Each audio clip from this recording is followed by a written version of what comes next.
Begin today the Gemara right at the beginning of Daf Hey. So the Gemara here is discussing regarding the source of the concept Ese Doicha Lois Ese. So it brought the pasuk that it says by Tzitzis that the Torah writes L'silba Shatnes, not to wear Shatnes, and right afterwards it says the mitzvah of Tzitzis, Gedilim Tasalacha. And that teaches you that the mitzvah of Tzitzis could be done even if it's Shatnes.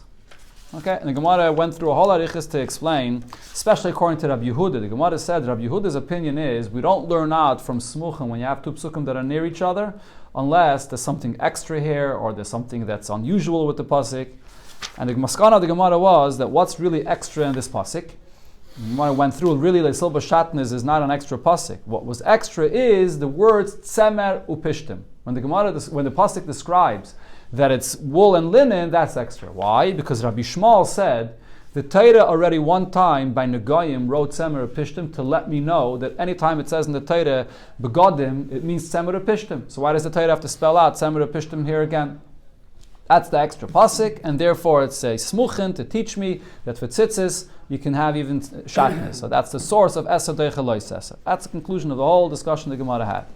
Now the Gemara continues and says, okay, this is Rabbi Shmuel's opinion. The Gemara, Tainach l'Tana de Rabbi Shmuel.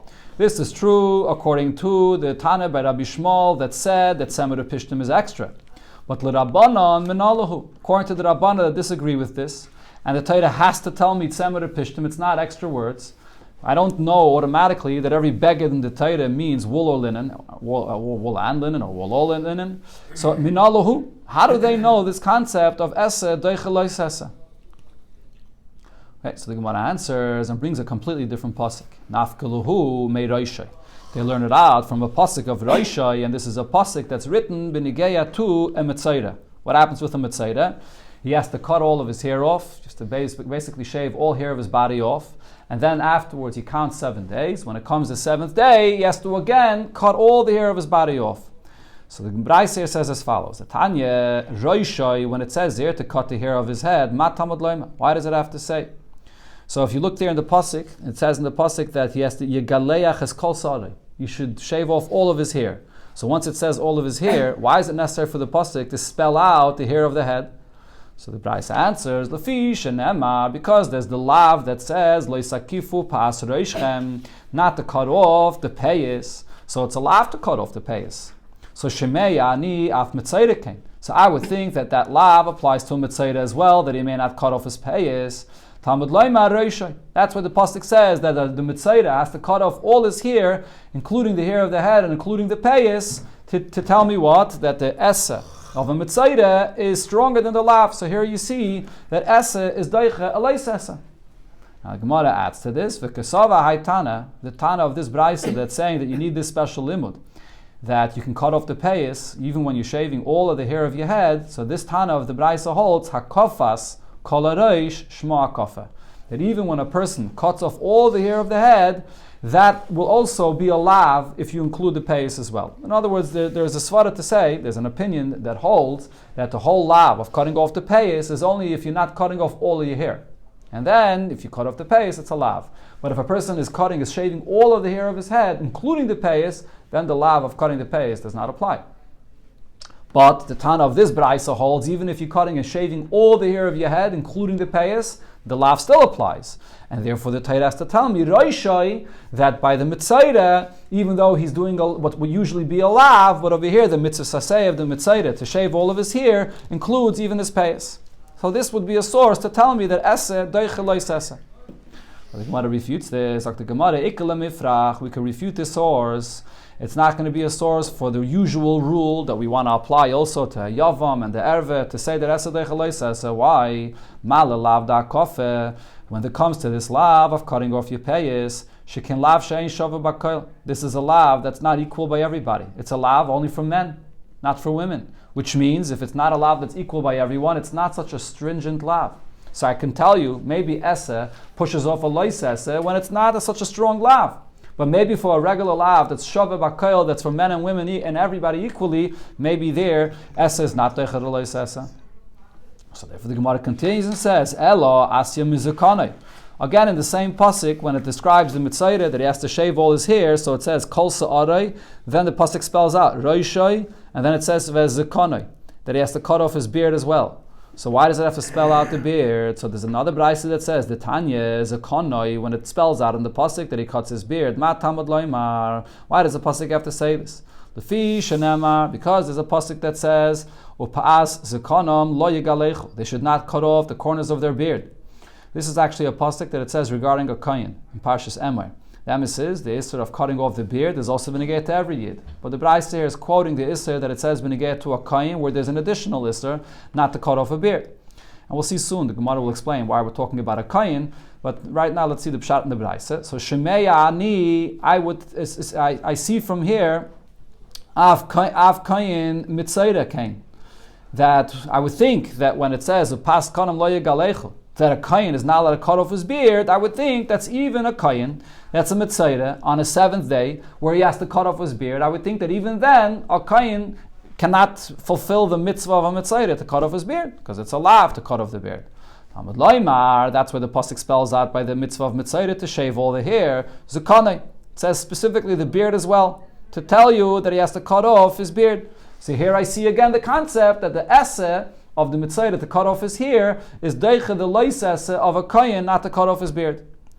Now this, so the Gemara will clarify, this is a law that doesn't apply to women as well. We just said before, you can't learn from here because it's only a law for men and not for women. It's not shava b'koil. But this law of not cutting off the beard is also only for men and not for women. So the Gemara now says, if I don't need this to teach me that a essa pushes off a lav regarding what kind of a lav that's not so stringent, that it's not equal by everybody, because we already learned that out from Roishai, so Tanayu Inyan, the lav shava b'koil. The second time the Torah repeats the same point, I will say that here the Torah is coming to tell me that even if it's a lav that is equal by everybody, even a lav that's for men, women, and everybody, still the Torah is telling me that the essa is deicha such a kind of a lois essa. This is a concept you have many times in the Gemara, in Einay Inyan. When the Torah repeats one thing 2 times, so then I use it for a drasha, even if it's not the context of the pasuk itself. That's what I'll say over here as well. But the pasuk, the Gemara that is, does not accept this drasha either. I still need this drasha to teach me here that the mitzvah saseh of mitzayre pushes off the lav of cutting the beard. Then I can't use it to tell me eina inyan, to tell me regarding every lav. Why? Because I would have thought to say that shani kainim. Maybe regarding kainim, this is different. What kind of lav are we talking about over here? So the Braisa specifically quoted the lav of a pa'as kanam lo yigalecho, not regarding every yid that's not allowed to cut the beard, but it quoted specifically the lav regarding kainim. Maybe I would think the lav of cutting the beard regarding a kain is different. Why? Hayil v'riba ben akosov mitzvahs yiseiris. Since over there, by the kain, b'chlal, a kain has a lot of different mitzvahs, a lot of different restrictions that doesn't apply to a yid. So therefore, I would think that maybe afil lav she'ein shava b'koil lo dachi. Even this kind of a lav, which is only by men, not cut the beard, it's only by men and not by women. But since this is a lav of a kayin, so I would think that by the kayin, this lav is very stringent, because b'chlal you see that the Torah deals with kayinim more stringently, and I would think maybe lo dachi. Maybe the mitzvah of the mitzvah to cut off his beard does not apply to a kayin. Kamash Malan the dachi. That's why I need a special pasuk to say that there's the beard regarding the kayin, that he is supposed to cut his beard. So the question still remains, you can't use this as a source regarding all the lavim in the Torah to say that a essa is deicha lois essa. Maybe this is a specific pasuk that's coming to tell me b'negei to a kayin, that it's deicha the lav by a kayin, even though by a kayin the Torah is usually very machmer, the Torah is most stringent with a kayin. So therefore the Gemara now brings a third drasha. Elo Asya Miroishai. We're going back to the pasuk of Roishai that we mentioned before, but in a different kind of a drasha. Miroishai the Hachtana. We're going to learn it out from Roishai of what this Tana and this Braisa over here says. So before, the Braisa brought the drasha of Roishai regarding the mitzvah of Payas. That this mitzvah, or the Isra of cutting your Payas, that is. That the Tana, the Braisa before said that the mitzvah saseh of a mitzvah to cut all his hair off is going to be deiche the loisese of payas, of not cutting off your payas. But apparently, or Tosfos over here actually, I think clearly says, the Tana of this Braisa that we're about to quote says that you don't need the word Reishai to teach me that you can cut off the payas. Because the Tan of this Braisa holds that when you shave the entire head, there's no issue of cutting the payas. Like we said before, the Tan of the previous Braisa held that when you cut off all the hair, it's still an issue of cutting off the payas. But the Tan of this Braisa holds when you shave the entire head, there's no issue of cutting off the payas. So if so, what is the word Reishai coming to teach me? Why does the Torah spell out that word? So the Tan of this Braisa has a different shot. We're talking about the Mitzayra, which is also a Nazir. A Nazir is another scenario where he's not allowed to cut his hair. So the Braisa says as follows. The Tanya, so the Braisa says, Reishai ma Talmud loima. Why does the Torah have to spell out Reishai? Fish and Emar, because it says regarding a Nazir. Tar la yaver al Reishai, should not have a razor go on his head to cut any of his hair.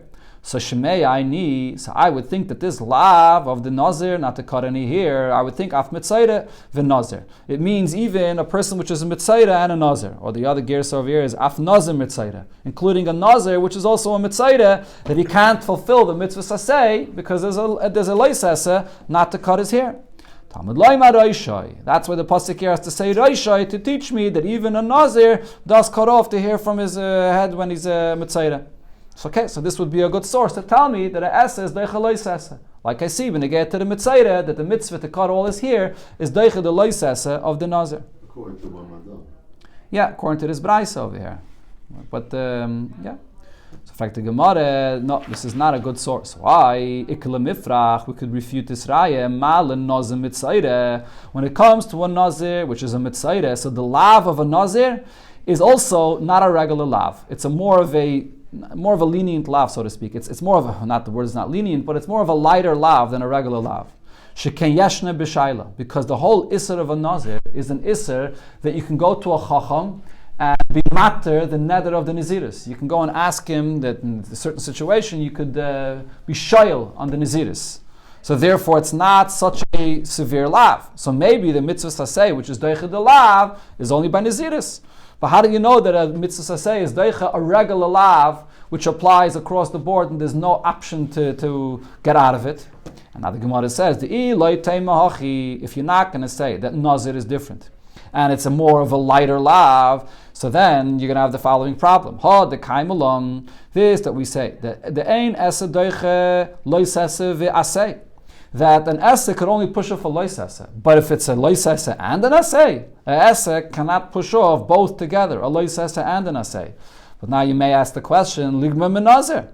Let's learn out from nazir that the mitzvah saseh could push off a loisese and an esse. Why is that? Because Rashi brings over here, the isser of a nazir to not cut his hair is not only a lav.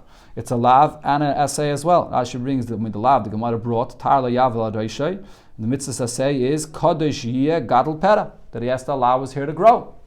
So it's both a mitzvah saseh and a lav. So if you're learning from here that a nazir, which is a mitzayre, can cut his hair to fulfill the mitzvah of the mitzayre, so then this should be a source for all of Torah to tell you that a mitzvah saseh is deicha a leis esse and an aseh. So the Gemara says, so why don't we learn it out? Ela mi nazir, my time why can't we learn this out from a nazir? Because a nazir over there, by a nazir, the lav and the asay of a nazir is a lighter lav and asay. That is sheken yeshne b'shayla. Like we said before, by a nazir, the whole isser of a nazir is something that a person could revoke, a person could remove it if he goes to a chacham. So hachanami, so therefore, regarding using this as a source to say that a esse is deicha leis esse, I can tell you sheken yeshne b'shayla, that you can't learn out from here, you can't learn out from a nazir because the lav of a nazir is a lighter lav. It's a lav that could be removed. So it's a very interesting thing that the Gemara says here, that if not for this pircha that we have, there would have been a svara to say that you could learn from nazir that an esse will be deicha a leis esse and an aseh. Very difficult to understand such a concept. Why in the world would you say that an esse is deicha a leis esse and an aseh? Why should this esse be any stronger than another esse? Especially that the second essa has a leis essa to support it as well. So the Achrayim say that the pshat is there's different kinds of esses. Most of the mitzvahs asay are an action, a kum vasay, something that you have to go ahead and do. Over here, this essa is an exception. This is a kind of an essa where the essa is telling you not to do something. The mitzvahs asay is let your hair grow, meaning do not grow your hair. So it's really an isser asay. It's not a mitzvah of an action of an asay, it's an isser based on an essa. So maybe the Gemara is saying, you would say, when you have an asay, where the Torah requires and demands of you to do a certain action, that kind of an asay will push off a lav, which is telling you not to do a certain thing. And even if there's an asay where the whole asay is also to not do something. When the Torah says you should go ahead and do something, that's stronger than any isser, even if it's an isser of a lav and a asay. This is connected to the point that I mentioned yesterday, Benegate, what Alter Rebbe says in Tanya, that the reason why a essa is doiche lois essa is because when you do a essa, and you're doing something which is an action or an active thing, that's mamshech ha'or. And the hamshacha of the oir is more powerful than the mitzvahs lois essa, which is just refraining from doing something. So it's not mamshech, that type of a oir. So the point is that something which is positive, where you're doing something, is doiche anything which is just an isser, which is to refrain from doing something. So therefore there would have been a svara to say that includes even a essa and a lois essa. So the Gemara refuted this raya as well. The raya we tried to bring from Reisha in the first brayse, Zekanai, and now Reisha is going to get to a Nazir Mitzayre. The Gemara now goes back to tzitzis. Ela la'olam mikra kama. We go back to the first pasuk that we brought regarding tzitzis, where it says in the Torah, shatnez together with tzitzis, to teach you that you can wear tzitzis that's shatnez. But what was our problem before? According to the Rabbanon, there's no extra pasuk here. There's a reason why the Torah repeated the shatnez again. It has to write semer and pishtim as well. So if it's not extra, according to Rabbi Yehuda at least, there's no smuchim, so you can't learn it out from here. So the Gemara says, no, there is something that's unusual in this pasuk. Because in Cain, if all the pasuk is coming to tell you is the mitzvah of shatnez or the isra of shatnez and the mitzvah of tzitzis, le'mikra tzitzis tasalacha. That should use the term tzitzis like it uses earlier. The first time in Parshas Shlach it says tzitzis. Gedilim lamali. Why does it use this term of gedilim? Gedilim means when you have, how do they translate gedilim over there? When you're twining together two strings together for the tzitzis that you put on the corners of the garments. Why does the Torah use this term gedilim? Why doesn't it use the term tzitzis? So shmami no lafnuye. This unusual term the Torah is using here is coming to show that there's something different and extra, and that is to tell me that even if it's shatnez, you can wear the tzitzis. But the Gemara asks on this, no, the term gedilim is not extra. Hi, l'shiyura hudasa. The term gedilim is coming to tell you how many strings you have to put on the tzitzis. Because it says, we learn out as follows, gedil. If the Torah would write the term gedil, which is not plural, what does that mean? Shnayim. That would be two, because gedil means when you're twining. So you have to have two strings for that, to twist one around the other. Gedilim, when it says the plural term of gedilim, so that means arba. That means four, because it's two pairs of that you twist one around the other, so you have four. That's the way we put in tzitzis now. We take four strings and we put it through the hole, and when it comes out on both sides, that comes out to be 8 strings. And then what do we learn from this pasuk? Asay gedil, a part of the tzitzis, which is closer to the garment, you turn that into a gedil, where you twist one string around the others and it becomes a gedil, right? The first part of the tzitzis where you make all the knots and you twist one string around the rest. And then upaisleyu, mitaychay. And then from there, afterwards, you allow the tzitzis, the strings, to hang separately and loosely. That comes out from there. Right, because the pasuk says the term gedilim here, but it also says hakanaf psil techeles. The word psil means when it hangs the strings loosely. So from here you learn out exactly the number of tzitzis. That has to be 4 strings, which then turns out to be 8 when it hangs from both sides, and also exactly how it has to be. It has to be twined around, and then it also has to be hung separately. So the word gedilim is not extra. Okay, so that's refuted. So the Gemara now says, no, but let's go back to what it says regarding shatnez. Over here, there's something which is extra. In Cain, if it's only coming to tell me this of shatnez, le'mekra, le'silba shatnez tzema pishtim. Let us just say that you're not allowed to wear shatnez, which is a garment of wool and linen. Yachtov lamali. What's that word yachtov doing there? Shema mina lafnuye. So that word yachtov is an extra word. That to come to teach me that you can do even tzitzis with shatnez.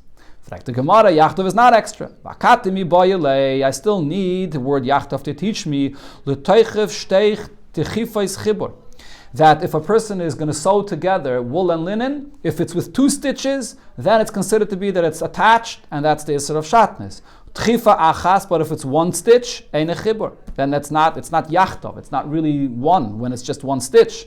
So the word Yachtov is teaching me at what point the Isser of Shatnez begins. It's not extra. Says the Gemara, not something else that's unusual in this pasuk of shatnez. In Cain, lichtev rachmana lesilbash tzemer upishtim yachtov. The pasuk could say, do not wear a garment that is of linen and garment when it's together. Shatnez lamali. What is this word shatnez teaching me? Shatnez means when it's mixed together. That's a simple meaning of the word shatnez. But if it already says Tzemer Pishtim Yachtov, I know it means mixed together. Shma mina alaf nuyeh. So the word shatnez is extra to teach me that you can wear tzitzis with shatnez.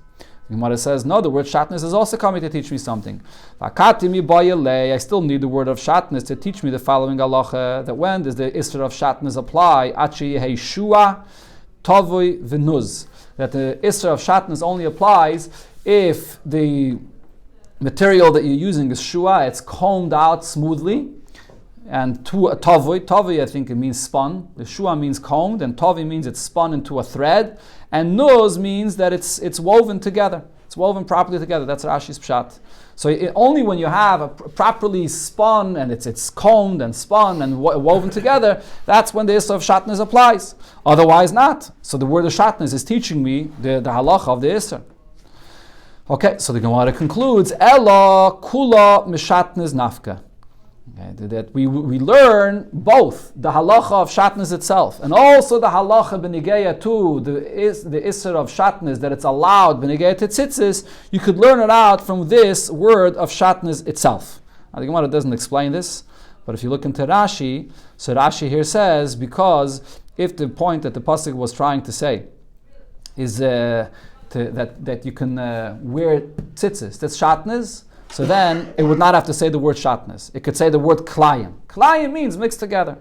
So then I would know that it's coming to tell me the extra word of klayim. I already said semer pishtim. Semer pishtim, you don't really need the word klayim. So if it would want to come and tell me an extra word to teach me that even by tzitzis you can wear it shatnez, it could just write the word klayim. It doesn't have to write the word shatnez.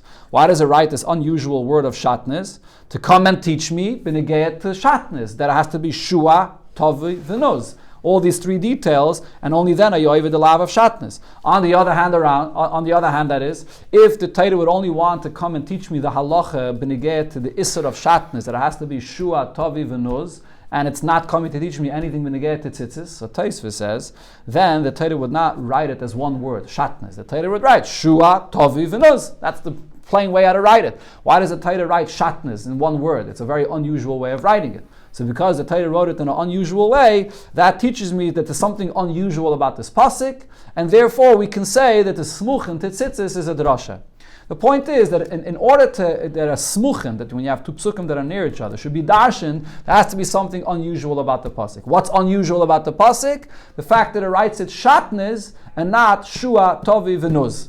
And on the other hand, the fact that the Torah wrote shatnez and not the word kilayim teaches me that it has to be shua, tovi, v'nuz. That's what the Gemara means when it says kula mishatnez nafka.